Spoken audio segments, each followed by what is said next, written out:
Olá, doutores e doutoras, sejam muito bem-vindos ao meu canal JW Direito.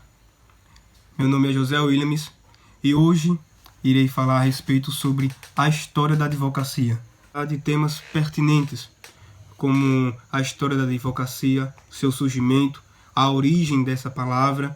Peço que desde já, se você gostou desse vídeo, dê um like, se inscreva no canal, compartilhe esse vídeo para mais pessoas, para que nós podemos fazer esse canal crescer e alcançar mais pessoas. E sem mais delongas, vamos para o vídeo.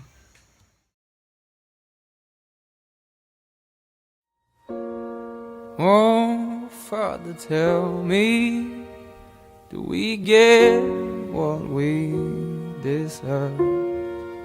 Oh, we get what we deserve. And where down we go, go, go, go, go, oh, where down. Ele chegou a falar dizendo assim, que o primeiro advogado foi o primeiro homem que, com a influência da razão e da palavra, defendeu os seus semelhantes contra a injustiça, a violência e a fraude.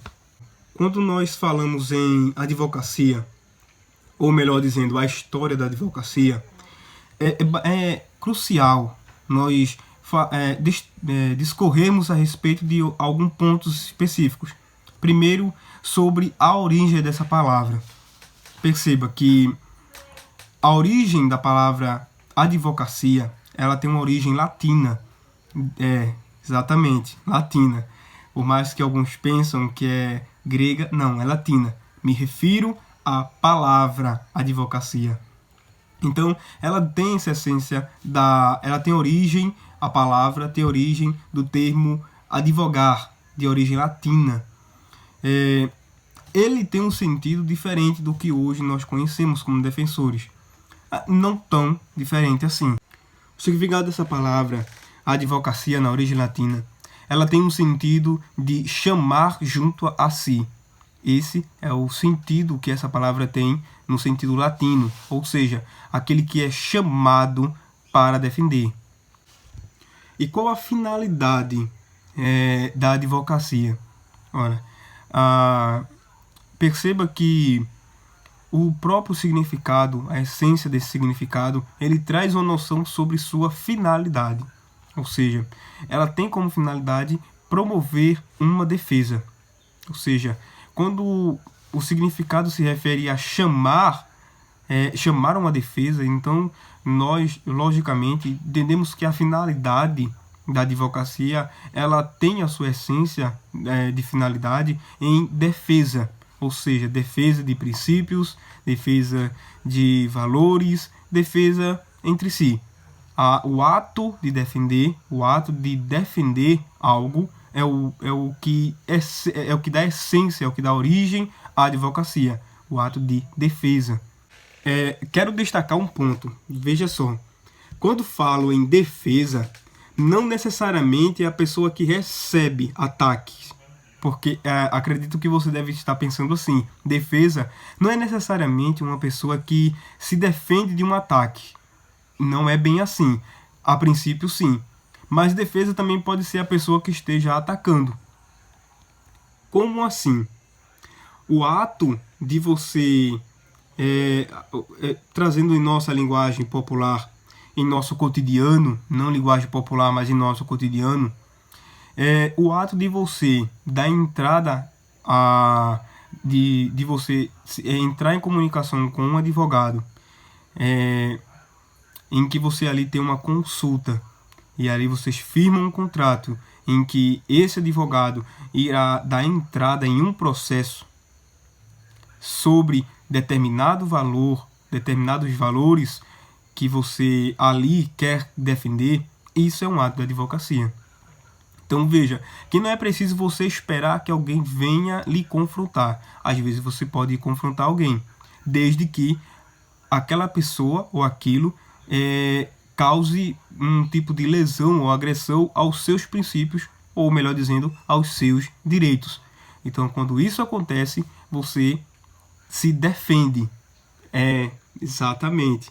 Veja que se defender não é necessariamente ficar à espera, mas também ir ao ataque. Onde surgiu esse processo da advocacia? É quase impossível nós datarmos de forma específica o surgimento da advocacia. Isso diversos historiadores já tentaram e praticamente isso é impossível. Não há, e acredito que não existirá uma data específica com relação ao surgimento da advocacia. No entanto, quero lembrar que há possíveis entendimentos entre os historiadores a respeito do seu surgimento. Claro, acredito que a advocacia surgiu como algo natural, que veio ali pessoas que se sentiam ofendidas, iam adiante e se defendiam, e essa defesa é um ato de advocacia, é um ato de advogar, mas acredito que, e quando eles chamavam outra pessoa, essa pessoa defendia os seus princípios, então isso era um ato de advogar.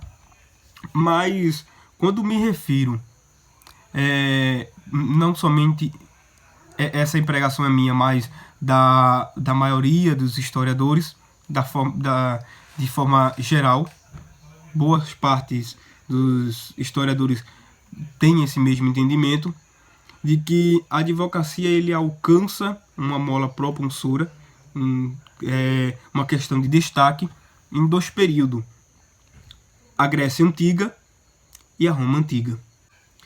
Grécia Antiga, na maioria, de forma majoritária, os historiadores acreditam que ali foi o surgimento da advocacia. A advocacia como profissão, não somente como profissão, mas a advocacia em si, formação de advocacia, ou seja, de advogados.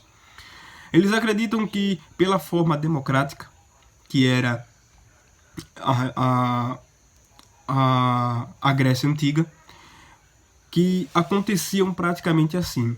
Perceba, alguns historiadores, e de forma majoritária, eles têm esse entendimento, e como todos nós temos, de que na Grécia Antiga surgiam muito, como é que eu posso lhe informar melhor?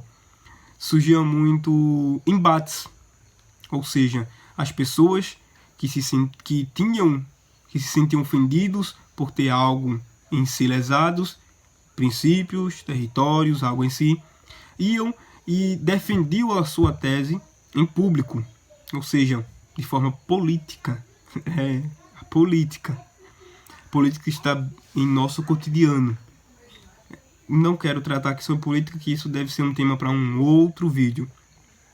Mas a partir de quando isso acontecia, as pessoas se defendiam. E esse ato de se defender, quando se sentem a sua agressão, ele é um ato típico de advocacia, ou seja, de defesa. O ato de defender é um ato de advocacia. Mas, no entanto, certas pessoas não tinham confiança para defender esses seus princípios. Pessoal, eu quero que vocês entendam que quem vai ou quem quer defender algo, ele nunca quer defender para perder. Isso é lógico. Quem defende algo e quem vai defender algo, ou quem entra em algo, todas as pessoas querem ganhar. Ninguém gosta de perder. Então, essas pessoas ele observavam a habilidade de certos oradores no tempo da Grécia Antiga e percebiam que essas pessoas ganhavam muitas vezes conflito, ou que a sua forma de apresentar era muito convincente, era muito persuasiva, por mais que não chegasse a ganhar muitas as causas, muitos dos seus embates, mas tinha grande possibilidade de ganho, ou seja, que ele tinha uma técnica muito boa em defender aquilo que queria. Então, as pessoas normalmente faziam o quê? Os gregos, eles entravam em contato com essa pessoa, e essa pessoa o orientava. Aristóteles é um deles. essas pessoas o orientavam de como ele devia se proceder, ou seja, os procedimentos. Olha o direito processual chegando próximo. Não chega a ser um direito processual, mas essas pessoas indicavam a ele os procedimentos que ele deveriam fazer. Palavras que deveriam ser ditas e que não deveriam ser ditas. Como eu posso dizer também, entendimentos que deveriam ser empregados, formas, gestos, vestes que deveriam ser e também não deveriam estar nesse momento. Então eles faziam um certo de instrução a essas pessoas como se deveriam fazer isso. No entanto, mesmo sendo instruído, quando se aproximavam do dia em que eles iriam defender a sua tese em público, eles ainda não se sentiam seguros para fazer isso. Então o que acontecia? O que acontecia era que essas pessoas que ainda não se sentiam seguros em defender a sua tese, mesmo sendo instruído, eles procuravam essa outra pessoa que o instruiu e pedia para que essa pessoa defendesse sua tese em seu lugar. Aí vem a questão da procuração, ou seja, uma pessoa irá defender a tese de uma outra pessoa. E ali ele dá poderes para que isso seja efetivado. Procuração. Então essa pessoa fazia isso. Ele pedia para que aquela pessoa fizesse esse tipo de sustentação da sua tese. Em troca disso, eles lhe davam certa quantia em dinheiro ou um objeto ou algo em troca. Ou seja, eles faziam um contrato de prestação de serviço. Esse nome não era empregado lá, mas o entendimento de contrato era assim empregado. Era realizado dessa forma. Na Grécia Antiga, isso foi se proporcionando e de forma gradual, porque conforme as teses, os princípios, os valores eram defendidos em público, as pessoas cada vez mais contratavam, ou seja, entravam em contato com essas pessoas, e muitas vezes, veja só, muitas vezes, essas pessoas não queriam nem ser instruído. Logo de cara, eles já pediam para que essa pessoa defendesse a sua tese em público. Muitas vezes eles não queriam passar pelo processo de instrução. Eles já de cara diziam assim, não, vai lá e defende. E em troca eu te dou isso, isso e isso. E assim, o ato de advocacia, o ato de advogar e a advocacia em si foi surgindo. Ter um sistema tão aperfeiçoado em questão de leis, em questão de normas, me refiro à sua estrutura. Então, e questão de jurisprudência, algo bem assim semelhante. Eles começavam a muitas pessoas defender a sua tese para querer ser inocentado, algo assim semelhante. Então, pessoal, esse foi mais um vídeo aqui para o canal. Peço que, se vocês gostaram, compartilhem esse vídeo para as mais pessoas e até a próxima.